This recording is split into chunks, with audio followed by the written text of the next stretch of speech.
सबसे पहले देखिए, एक वर्ष का मिश्र धन ये हो जाएगा A1। एक साल के बाद मिश्र धन कितना होगा? 110। 110 होगा ना, 10% के बाद। 2 वर्ष बाद हमारा मिश्र धन क्या होगा? 8।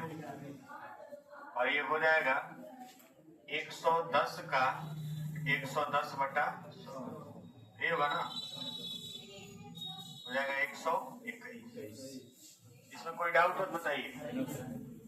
3 वर्ष बाद मिश्र धन हो जाएगा A3, यानी 121 का 110/100, यहाँ काट देंगे और ये हो जाएगा 13, 31 और 10 है तो 10 लग जाएगा। ठीक, यानी 3 वर्ष बाद वही धन 133 क्या हो जाएगा? 1। 4 वर्ष बाद A4 जो होगा वो 133.1 गुणे 110/100। यहाँ से इसको काटेंगे, 11 कम 11, 11 तिया 33 है 34, 11 तिया 33 3 36 और 11 कम 11 3 14, 1 4 6 4 1 दशमलव यहाँ है और एक 0 की वजह से आएगा तो 146.4। अब एक बार और समझिए ध्यान से। 100 रुपए की धनराशि है, 1 साल बाद 10% की दर से 110 हो गया, 2 साल बाद 121 हो गया, 3 साल बाद 133.1 हो गया, 4 साल बाद 146.41 हो गया। इतने में कोई डाउट हो तो बताइए। नहीं डाउट है ना? नहीं। तो इसको थोड़ा छोटा कर रहा है। अब फटाक से इसको कहीं किनारे लिख दिया, मैंने उसी कापी में लिखिए फटाक से। ठीक, फिर अगला चीज समझा रहे हैं।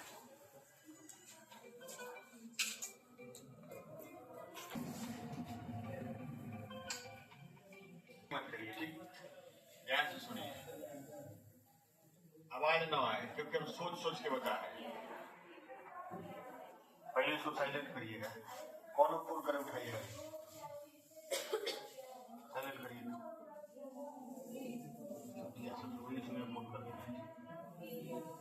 ध्यान से सुनिए।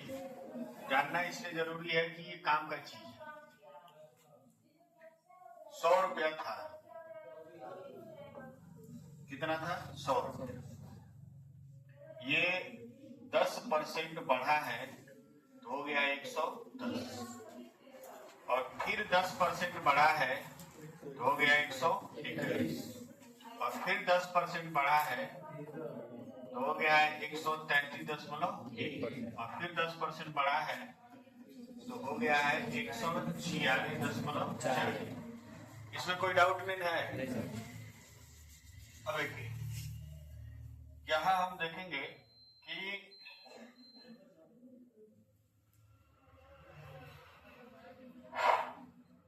यहाँ पर जो ब्याज है, यहाँ पर जो ब्याज है वो कितना है? 10 रुपया है ना जी। और यहाँ पर जो ब्याज है कितना है? 11 रुपया। सिर्फ इस साल है, सिर्फ दूसरे साल का है, सिर्फ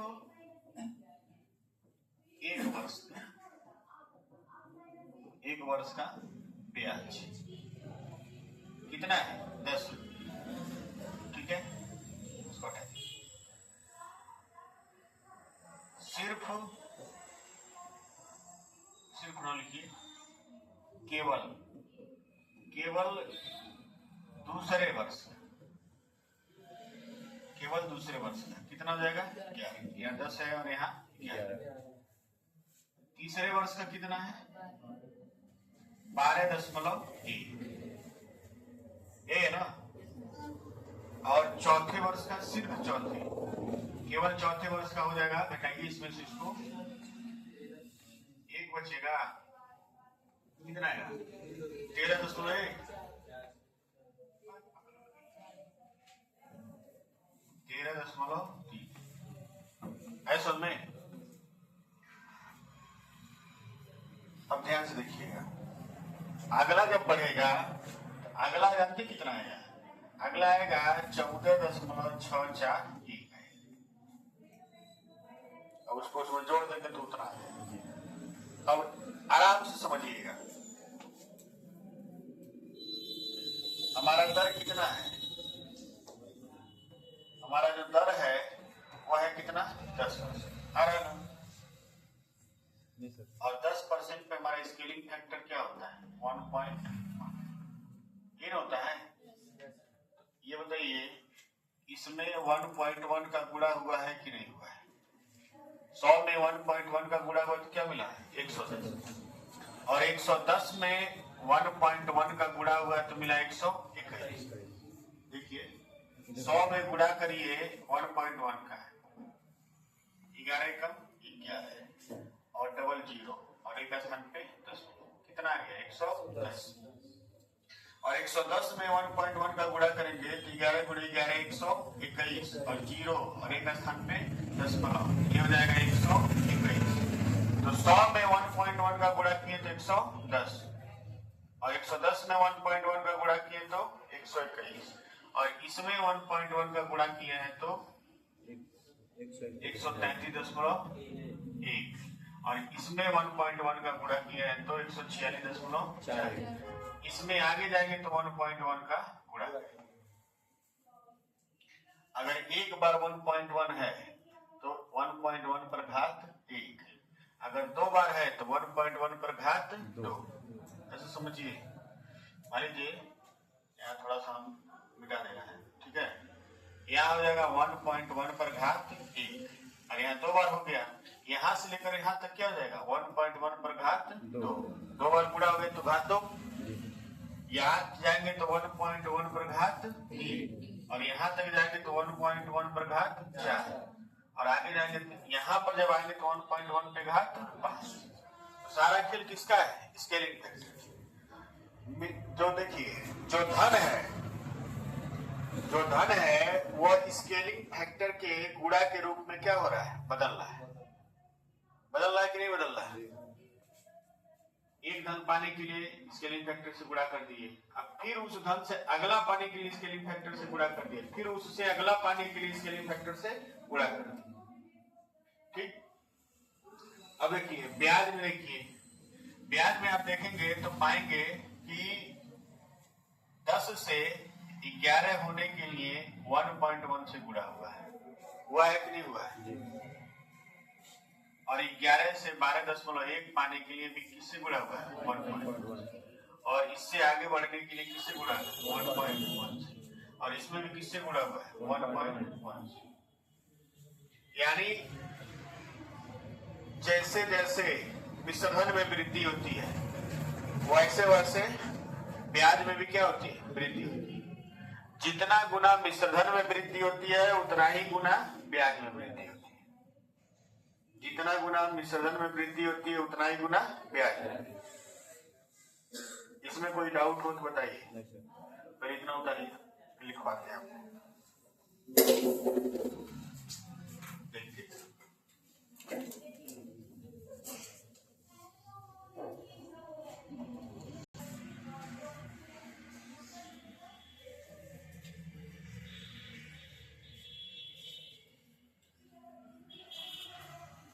देखिए छोड़िए, मान लीजिए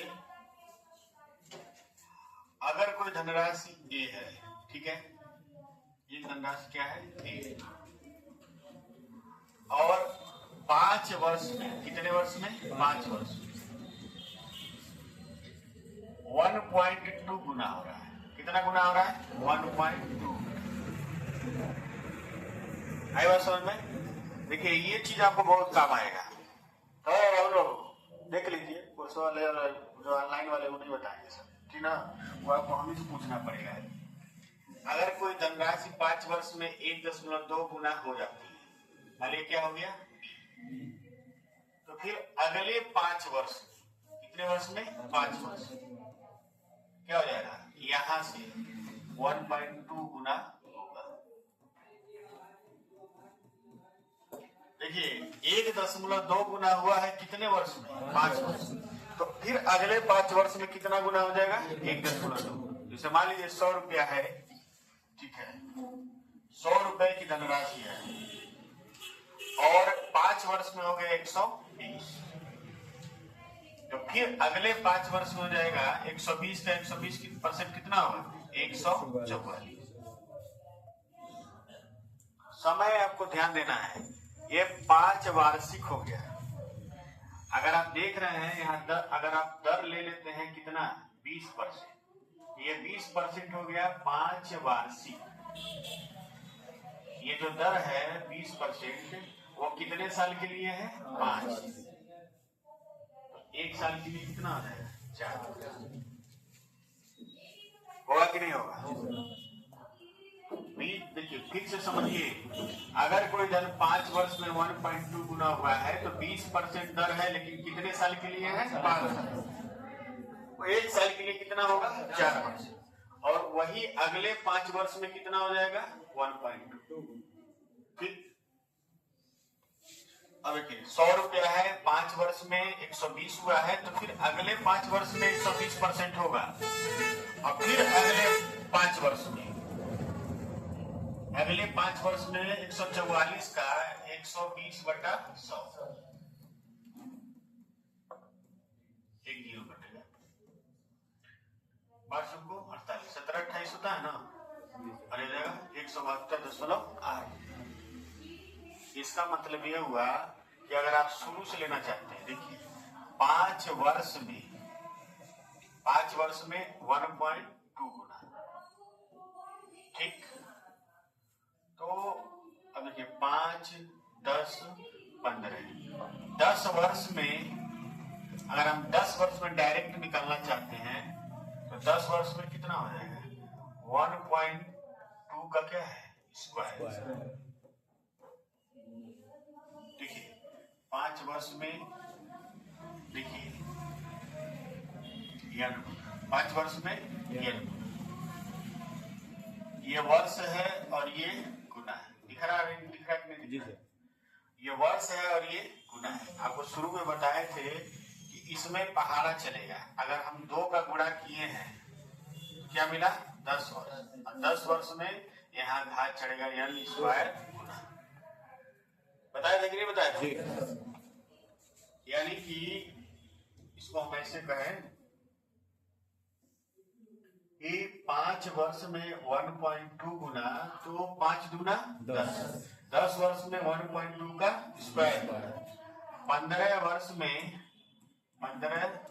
में क्या हो जाएगा 1.2 का क्यूब गुना।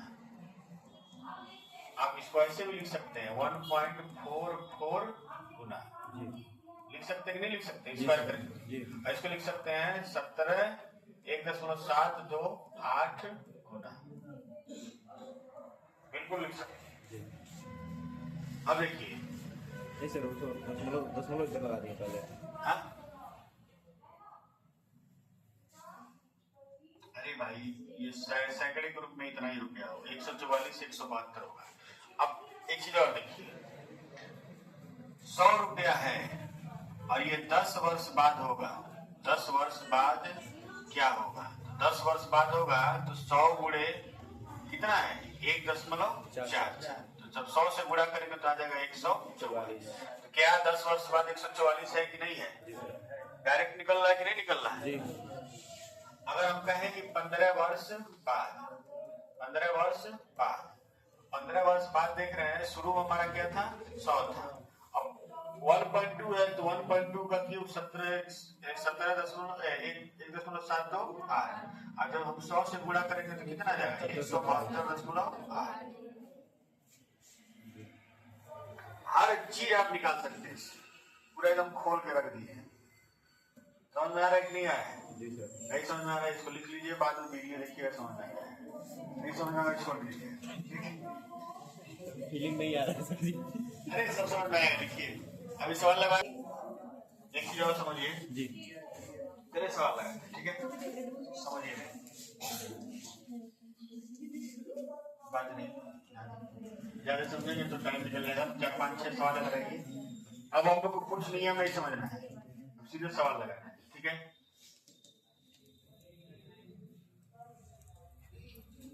देखिए इसके पहले सवाल लगाया ना, बात नहीं, चक्कर पकड़ बोला नहीं जाता। 648 रुपए की धनराशि 39 वर्षों में 1029 हो जाती है।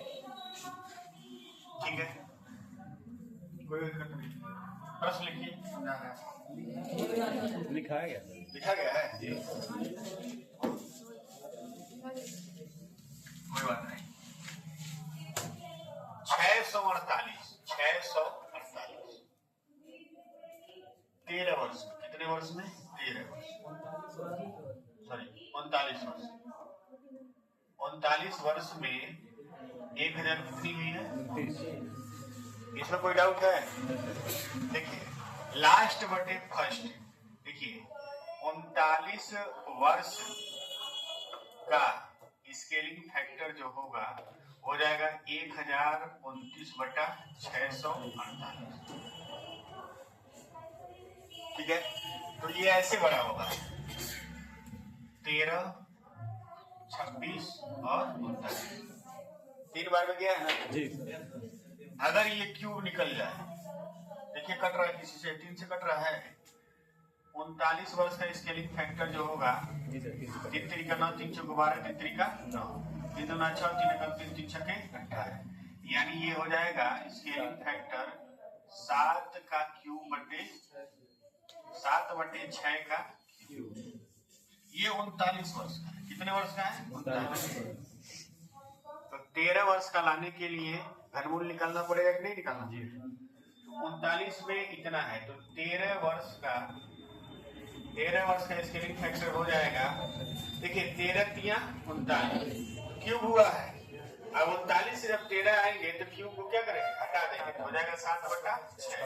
यानी स्केलिंग फैक्टर अगर 7 बटे 6 है तो 13 वर्ष का दर जो है वो कितना है? 1 बटा 6। 1 बटा 6। यानी छोड़िए, दर नहीं पूछा, कोई दिक्कत नहीं है। 13 वर्ष में 7 बटे 6 गुना होती है। ठीक है, तो 648 रुपया था और 13 वर्ष में कितना हुआ? 7 बटा 6। 6 कम 6, 6 अठे 48 और 7 अठे 56 और 7 या 56 हो जाएगा, 7 कम 7, यानी 13 वर्ष में कितनी हुई होगी? 756। अब देखिए ध्यान से, 7 बटे 6 से गुणा किए तो आया है 756, यानी ये 648 13 वर्ष में, कितने वर्ष में? 13 वर्ष में 756 हुई है। और फिर अगले 13 वर्ष में, अब यहाँ हम किससे गुणा करेंगे? 7 बटे 6, 6 एकम 6, 6 गुना 12 और 6 छके 36, तो 7 छके 42, 7 गुना 14 4 18 और 7 एकम 7 1 8, यानी ये 26 साल बाद कितनी हुई है? 882।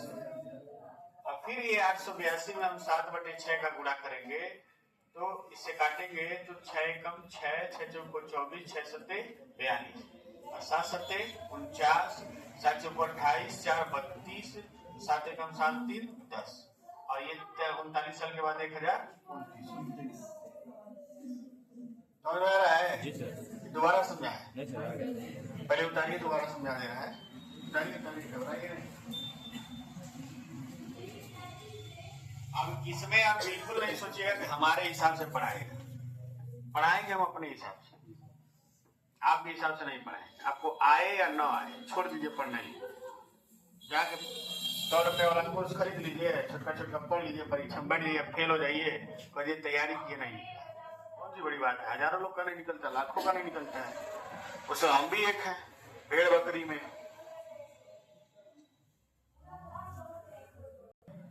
खास करके लड़कियां जिनको मैथ कम आता है। फिर से समझिए, 648 रुपया है और ये 39 वर्ष में हुआ है 1029। देखिए 39 वर्ष का स्केलिंग फैक्टर होता है, देखिए लास्ट बटे फर्स्ट, 1029 बटा 648। यहाँ से स्केलिंग फैक्टर निकाले हैं 39 वर्ष का, ये काटे हैं तो 343 बटे 216, यानी 7 बटे 6 का क्यूब। 39 में क्यूब है तो 13 में क्या होगा? 7/6।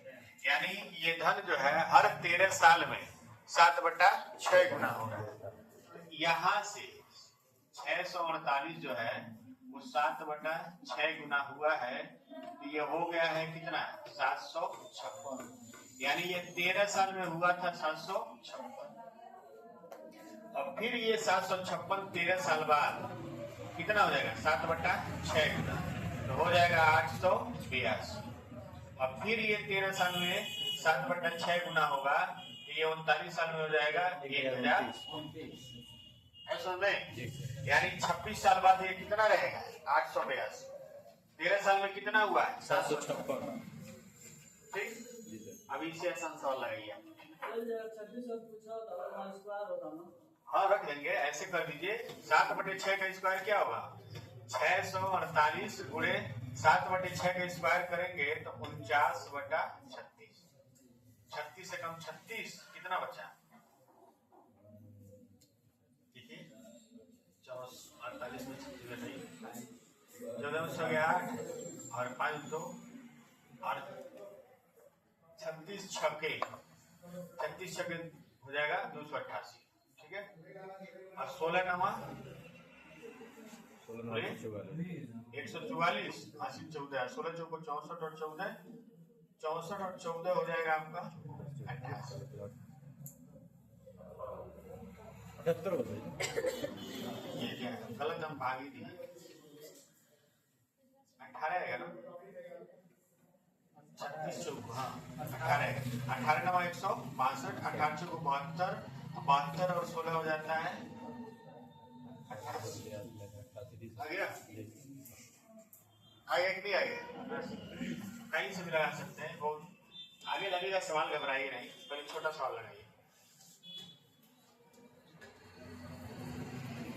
एक मिनट रुकिए यार, सवाल लेकर आ रहे हैं तो नहीं बनेगा, बॉल कराना है। देखिए 4 वर्ष में कितना हुआ? 512/162, काटेंगे इसको आ जाएगा 256/81, यानी ये हो जाएगा 4/3 का 4। 4 वर्ष में इतना है, तो 1 वर्ष में कितना होगा? 4/3। 4/3। ये है स्केलिंग फैक्टर, तो दर कितना हो जाएगा? 33 सही। 1/3 यानी 33 सही 1/3, 33.33%। बताइए फट से। अभी इसके पहले जो सवाल आप लगाए हैं तगड़ा वाला जी, अब वही सब सवाल आएंगे, छोटा छोटा लगा लीजिए, फिर पुलिया खत्म हो जाए तब ना उसको देखा जाएगा। तो आगे बढ़ाइए। चलिए बात नए वीडियो में चले लगाइए, अरे लगाइए इसको, सभी बनाएंगे आप लोग को, वीडियो में सुधार लीजिएगा। समझ गए ना? ध्यान से देखिए, दो वर्ष में 2.25, यानी 2 वर्ष में 1.5 का स्क्वायर, 1 वर्ष में क्या हो जाएगा? 1.5, यानी यहाँ दर कितना है? 50% वर्ष।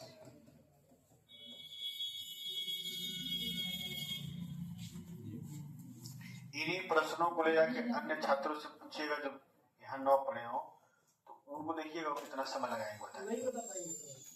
बताएंगे ना बताए, लेकिन जरूर उनसे कहिए, पूछिएगा जरूर आप लोग, पूछा करिए, कंपेयर किया करिए उनसे। हम लोग जब पढ़ते थे तो हम लोग कंपेयर करते थे बच्चों से, मान लीजिए 2 कोचिंग वाले अलग अलग रहते थे ना, तो उस वाले से हम लोग पूछते थे, अरे तुम्हारे कोचिंग में पढ़ाया गया ये?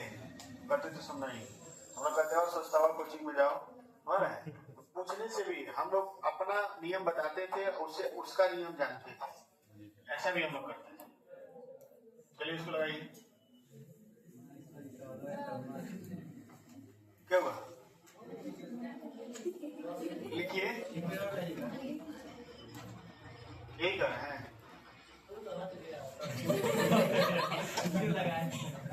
लगाए हैं उसमें से देख के लगाइए, सवाल को लिखिए। 25%।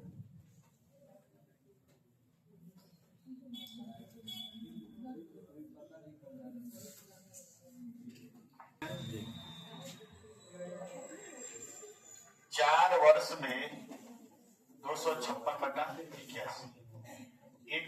4 वर्ष में कितना हो जाएगा? 4/3। 1 वर्ष में कितना होगा? ये देगा 4/3। ये स्केलिंग फैक्टर है। यहाँ से हमारा जो दर हो जाएगा वो क्या है? 1/3 यानी 33.33%।